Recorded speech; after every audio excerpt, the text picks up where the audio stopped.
দেশের প্রতিটি সংসদীয় আসনে বিএনপির একাধিক যোগ্য এবং জনপ্রিয় প্রার্থী থাকা সত্ত্বেও প্রতিটি মানুষকে নিশ্চয়ই মনোনয়ন দেওয়া সম্ভব নয়।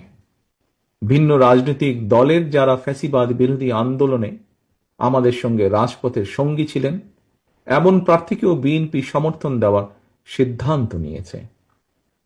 এই বাস্তবতার কারণে হয়তো কিছু সংসদীয় আসনে বিএনপি দলীয় প্রার্থী মনোনয়ন বঞ্চিত হবেন।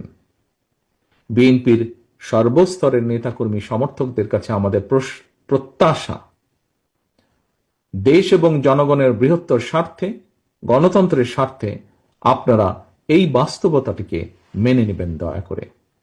দলের সিদ্ধান্তকেই চূড়ান্ত হিসাবে গণ্য করবেন। আপনাদেরকে আমি আবারও স্বাধীনতার ঘোষকের সেই কথাটি স্মরণ করিয়ে দিতে চাই, ব্যক্তির চেয়ে দল বড়, দলের চেয়ে দেশ বড়। শীঘ্রই পর্যায়ক্রমে বিভিন্ন আসনে বিএনপির মনোনীত দলীয় প্রার্থীদের নাম আমরা জানিয়ে দেব দলের পক্ষ থেকে।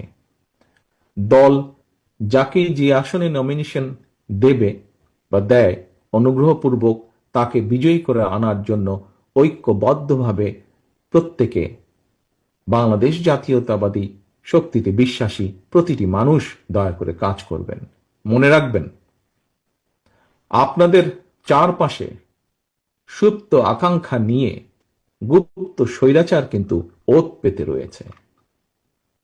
সুতরাং আপনাদের নিজেদের মধ্যে রেষারেষি, বিবাদ, বিরোধ এমন পর্যায়ে নেওয়া ঠিক হবে না যাতে করে প্রতিপক্ষ আপনাদের মধ্যেকার বিরোধের সুযোগ নিতে পারে।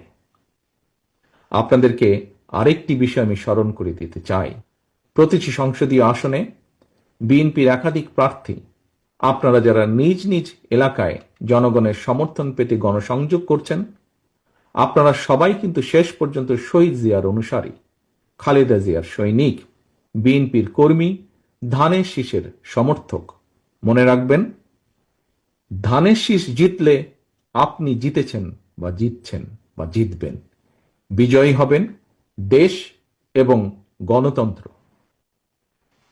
সবশেষে নেতাকর্মীদের প্রতি আমার আহ্বান, স্বাধীনতার ঘোষকের প্রতি অমর্যাদা হয় দেশ এবং জনগণের জন্য মাদার অফ ডেমোক্রেসির অবদান প্রশ্নবিদ্ধ হয়। আপনারা এমন কোনো আচরণ দয়া করে করবেন না। সারা দেশে বিএনপির লাখো কোটি সমর্থক বিব্রত হয়, আপনারা কেউ এমন কোনো আচরণ দয়া করে করবেন না।